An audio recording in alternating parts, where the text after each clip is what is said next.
le scandale de la BAC de Marseille. Les enquêteurs n'en finissent pas de découvrir des agissements pour le moins choquants.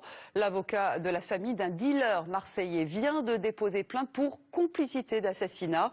Il affirme que des membres de la BAC Nord ont révélé l'identité de l'un de leurs indicateurs. L'homme a ensuite été retrouvé criblé de balles dans sa voiture. Nathalie Pérez, Édouard Dacosta, Jean-Michel Mière. Septembre 2008, le corps d'un dealer marseillais est retrouvé criblé de balles et carbonisé dans le coffre de sa voiture. L'enquête était restée au point mort, peut-être parce que des policiers étaient impliqués dans cette affaire. Il y a 3 semaines, au cours de leur garde à vue, les fonctionnaires de la BAC Nord de Marseille auraient parlé.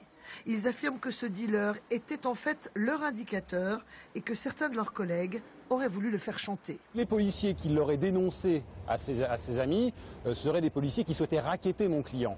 Mon client aurait refusé ce racket et c'est suite à ce refus que des policiers auraient balancé son nom comme ça, l'auraient jeté en pâture.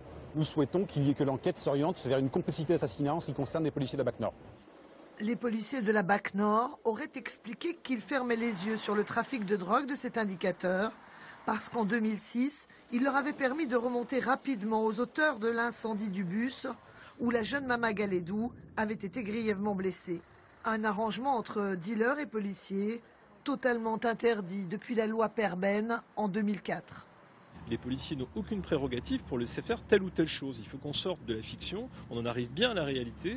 Les experts, toutes sortes d'experts que l'on voit à la télé, n'a rien à voir avec le travail des policiers au quotidien, notamment ceux qui travaillent avec les indiques. Les indiques sont rémunérés, ils sont rémunérés par rapport aux renseignements fournis et on en reste là. Pour savoir qui est à l'origine de ce guet-apens mortel tendu à l'indicateur dealer, un juge d'instruction devrait très prochainement réentendre tous les policiers de la BAC Nord.